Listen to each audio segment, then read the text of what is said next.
New York, kota yang selalu dibadati oleh banyak orang. Di tahun 2002, sekitar 20 juta orang berada di New York, di mana hampir 3 juta orang menggunakan handphone dan ada sekitar 10 juta panggilan. Perlahan-lahan fungsi telepon umum menggunakan koin atau biasa kita sebut dengan wartel tergantikan dengan handphone. Ini buat anak-anak generasi baru yang nggak tahu wartel, bentuknya kayak gini nih. Nah, tapi masih ada sekitar 6,5 juta penduduk New York yang masih loyal dan aktif menggunakan telepon umum lur. Dan inilah telepon umum nomor 53. Lebih dari 300 panggilan setiap harinya berasal dari bilik ini. Dan ada seorang pria yang selalu memakai telepon umum ini di waktu yang sama. Dan mungkin dia adalah orang terakhir yang akan menelpon di bilik nomor 53 ini. Erica or Lars, I can't tell the difference. You got Stu. Adam. I know 3 people looking for dog walkers. That could be you. See? Terlihat seorang pria yang super sibuk, arogan, dan kasar bernama Stu. Dia bekerja sebagai pengorbit artis dan menjadi orang yang disegani di Broadway, New York. Di balik kearogansiannya ini, Stu juga memiliki rasa sensitif yang cukup tinggi. Terlihat dia yang membelikan baju untuk asistennya. Sampai akhirnya dia tiba di bilik nomor 53. Pas dia mau nelpon, tiba-tiba ada seorang pria yang mengantarkan pizza loh. Excuse me. I'm trying to make a call here. This is for you. Pengantar pizza ini bilang jika dia diminta mengantar pizza tersebut ke pria bersetelan jas yang ada di telepon umum nomor 53. Stu jelas merasa aneh. Dia pun mengusir pria tersebut dengan kata-kata kasar. "Pergi kamu anjay." Ya kan? Fuck off.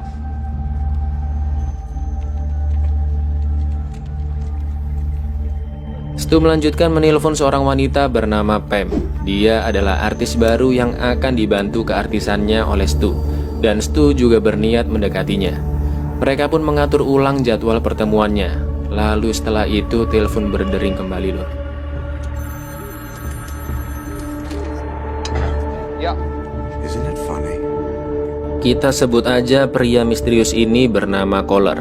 Ternyata dia adalah orang yang memesan pizza untuk Stu. Dan dia melarang Stu mematikan teleponnya atau dia akan melukai seseorang. Stu awalnya nggak percaya omongannya, tapi si Kohler ini tahu setiap gerak-gerik Stu. Kohler bilang kalau dia sedang mengawasi Stu di antara ratusan jendela yang ada di sana. Dan Kohler juga mengetahui semua hal tentang Stu, termasuk alamat, istri, dan Pam, wanita yang coba didekati oleh Stu.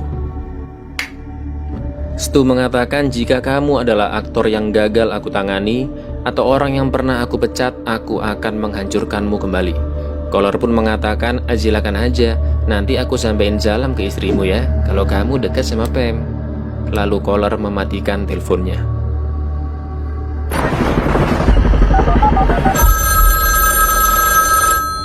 Sampai akhirnya Kohler menelpon lagi dan mengatakan jika dia memang aktor yang gagal dari Stu. Kohler pun menelpon Pam dan mengatakan bahwa selama ini Pam dibohongi oleh Stu. Stu sudah menikah dan hanya ingin aslole aja denganmu Pam. Tapi Pam masih ngeyel dan bilang kalau Stu orangnya baik dan belum nikah. Lalu telepon dimatikan oleh Kohler.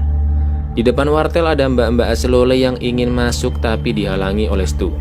Jengkel lah dia ya kan. Kohler pun meminta Stu untuk menelpon istrinya Kelly dan memberitahu bahwa dia akan selingkuh dengan Pam. Jelas tuh nggak mau kan lur. Lalu mbak-mbak aslole yang tadi kembali dan memaksa masuk ke dalam wartel karena ada urusan bisnis peraslolean. Dan itu cuma wartel satu-satunya yang ada di sana.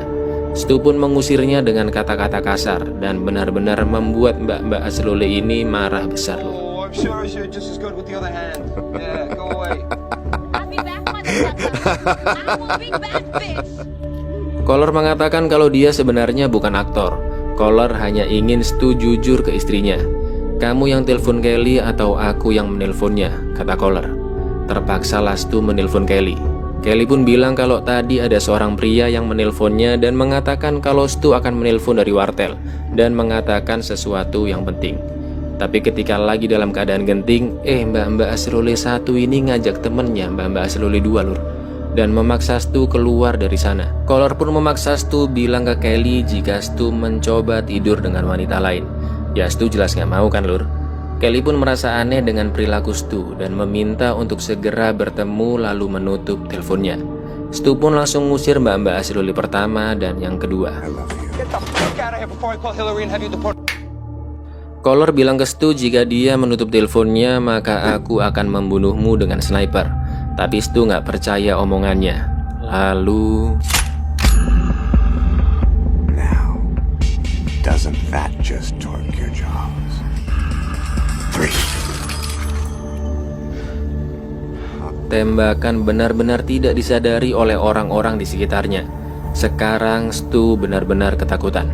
Stu pun langsung membayar ganti rugi agar orang ini tidak ditembak oleh Collar. Now what? Any idea how much I'm paying you? Dateng lagi lalur mbak-mbak Asloli. Mana sekarang ada 3 ya kan, ini bawa pasukan ini namanya nih. Dan mereka membawa 1 mas-mas ganas. Stu pun menyogok mas-mas ini agar bisa segera pergi. Tapi ya tetap aja dia minta Stu menutup teleponnya karena ini urusan bisnis per Aslolean. You need help? Look, I'm handling it. I can help you. Motherfucker. I was gonna kill you before. Collar menawarkan bantuan untuk menembaknya, tapi Stu nggak mau. Pria ini pun kembali membawa tongkat kayu untuk menghancurkan wartel, dan akhirnya Stu terpaksa meminta bantuan. Whole street is this? Shit! Your bitch fucking shot! Oh my god! How'd you fucking shoot him? You said yes. Sumpah ini mbak-mbak ini kompor banget kayak ibu Tejo lur. Situasi pun semakin memburuk karena mbak-mbak Asloli ini nuduh Stu membawa pistol. I don't have a fucking Glock at the telephone. Collar pun mengatakan ini semua terjadi karena Stu sering berkata tidak sopan dan tidak menghormati orang lain. Sama seperti dia yang berkata kasar ke pengantar pizza yang tadi. Stu pun bertanya siapa kamu sebenarnya, dan Collar bilang kalau dia bukanlah seseorang yang kamu kenal. Dan secara diam-diam Stu menelpon 911. Ngomonglah si Stu di sini lur. Gimana caranya Collar nggak curiga tapi pesan tersampaikan ke pihak kepolisian. Mulai dari alamat dia menelpon, adanya pembunuh yang membawa senapan dan juga mengatakan kata-kata tolong. Pinter juga ini si Stu lur. Tapi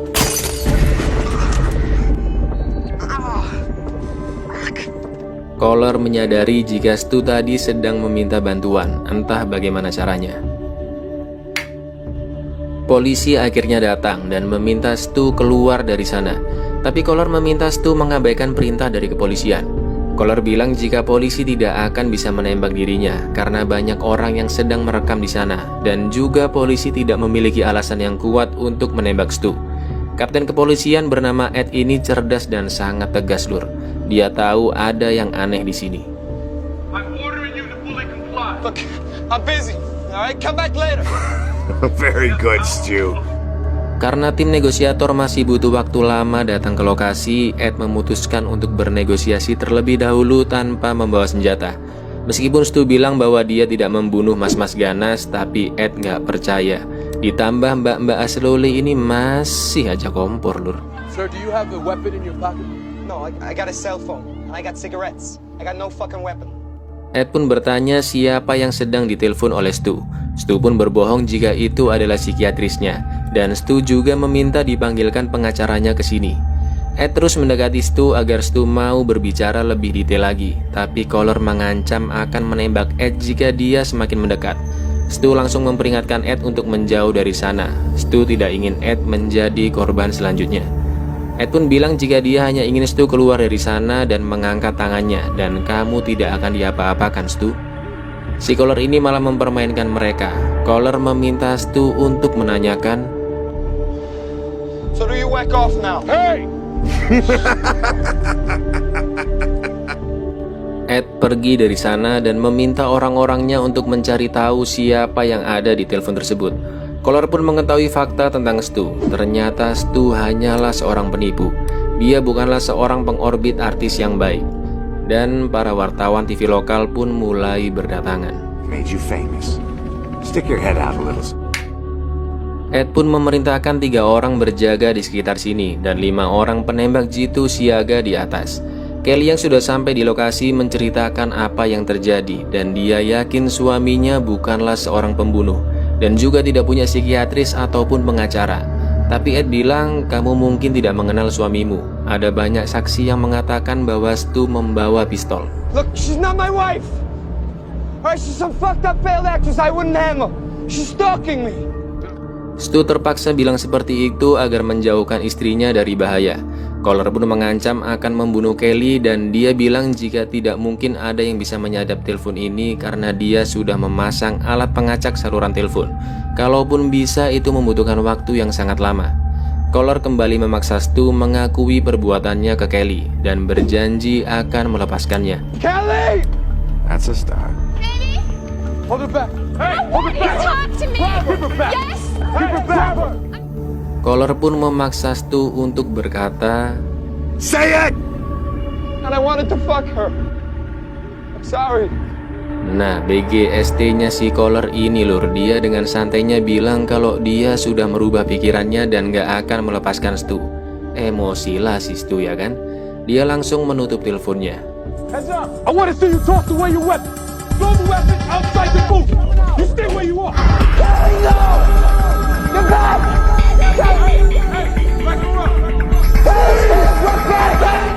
Ed menyadari jika ada seorang pembunuh menggunakan sniper di sekitar sini.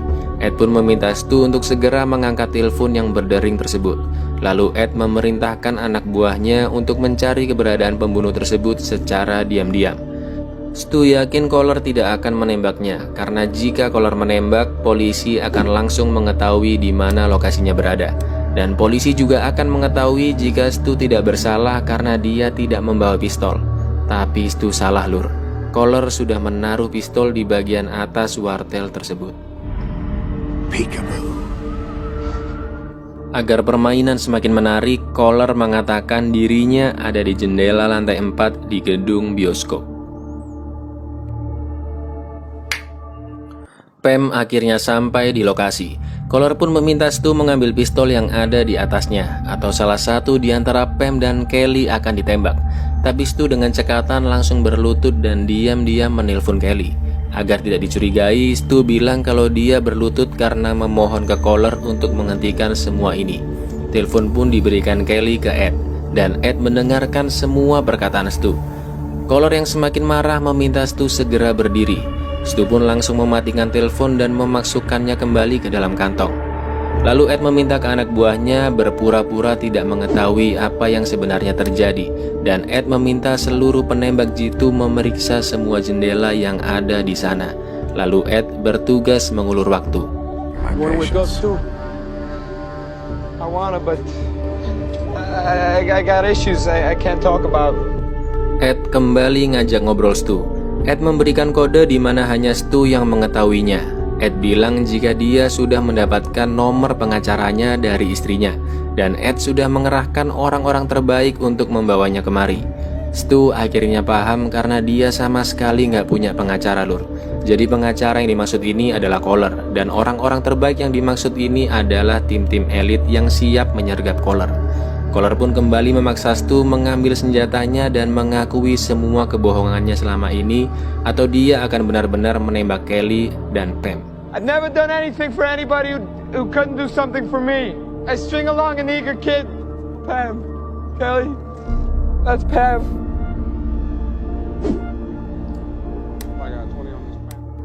Dalam kondisi yang panik, Stu akhirnya mengaku bahwa selama ini dia berbohong dan menipu. Apa yang dilakukannya selama ini adalah kepalsuan. Stu bilang kalau dirinya hanyalah seorang pecundang yang karirnya sangat buruk, dan dia juga mengaku sering menelpon Pam secara diam-diam. Tapi Stu bilang jika dia sangat mencintai Kelly, namun Kelly lebih pantas mendapatkan yang lebih baik daripada Stu. Pihak kepolisian berhasil menyadap panggilan telepon dari Kohler, dan itu berasal dari Hotel Barclay, kamar nomor 604.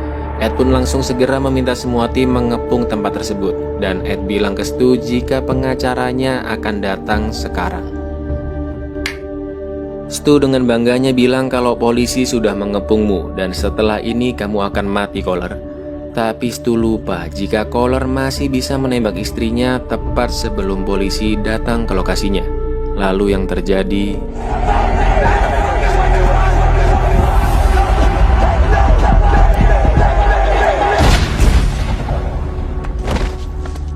Polisi pun sampai di lokasi, tapi mereka sudah terlambat. Pelaku sudah mati dengan menyayat lehernya sendiri.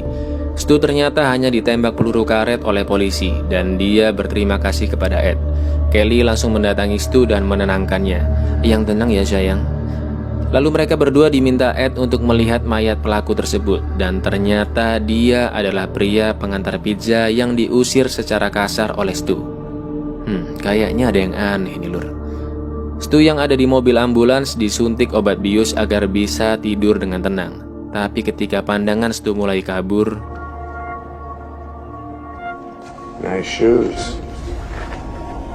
Kohler yang sebenarnya masih hidup. Dia mengatakan jika dia hanya ingin Stu jujur atas semua perbuatannya. Lalu dia pun pergi dari lokasi tersebut dengan membawa kotak yang berisi senapan dan buyar.